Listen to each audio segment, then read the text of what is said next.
Because from CADETXED, I can see the pros and the cons of market power. So this is why market power is bad, this is why it's good.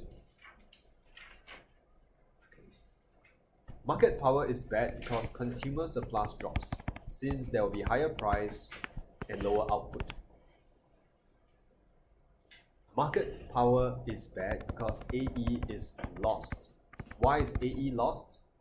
Because price is now higher than marginal cost. Market power is bad because now deadweight loss results. Market power is bad because equity is compromised. Okay, why is equity compromised? Because producers siphon off consumer surplus.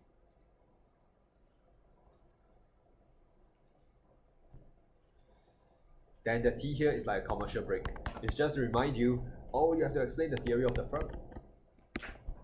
You have to produce at the point where MC equals MR. Just make sure somewhere you have explained that.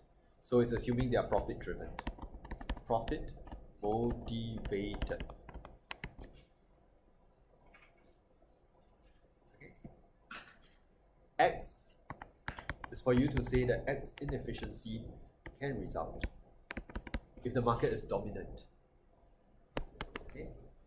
So this is about desirability of monopoly power.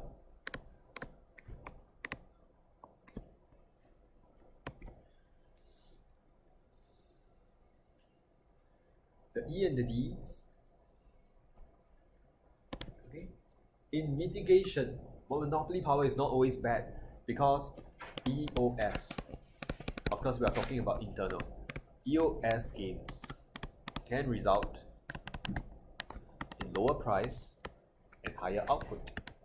Why? Because your MC will shift downwards. That's what EOS does. MC shifts downwards. Next one, dynamic efficiency.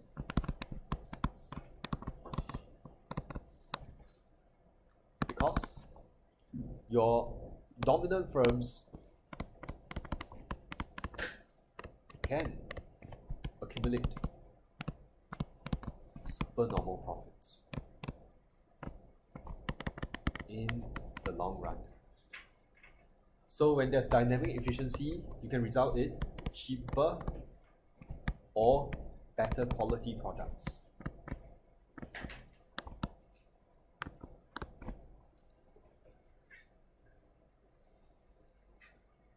So when you go in for your exams, if let's say performance is tested, I think it's tested for most of you, all right? CADETXED is what you need. Okay.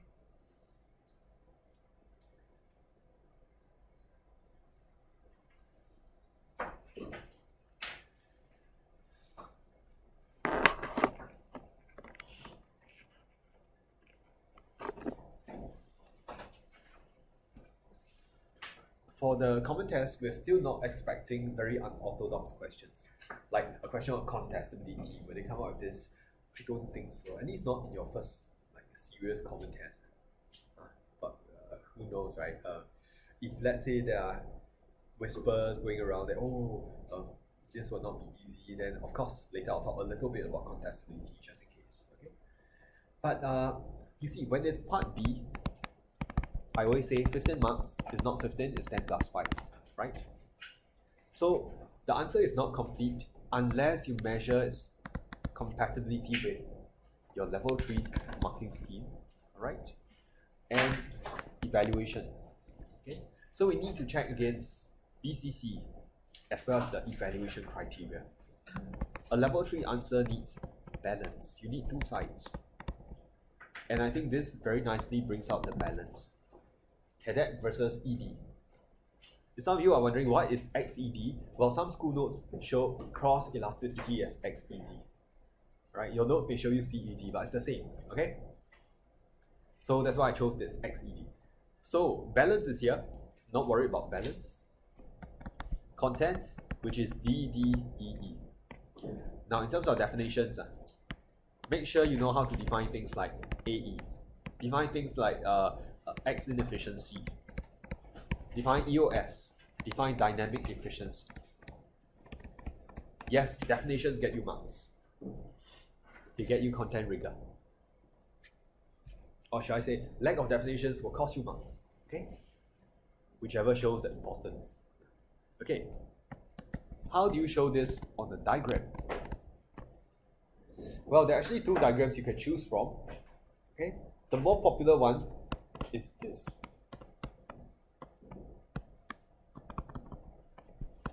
Because this diagram shows you what happens when you compare PC with a monopoly.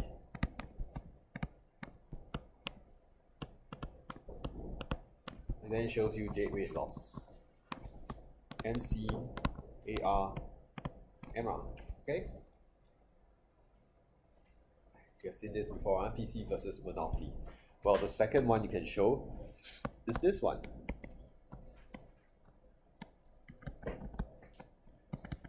Okay?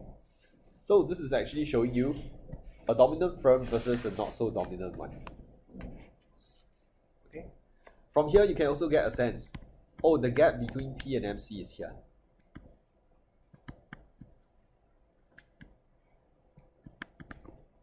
Whereas over here, the gap between P and MC is here. So you can still get a sense of the extent of allocative inefficiency. Can you not say one is more allocatively efficient? There's no such thing. You're either efficient or you're not. You can't be more efficient. So you can say which one is more allocatively inefficient. Is the gap between P and marginal cost.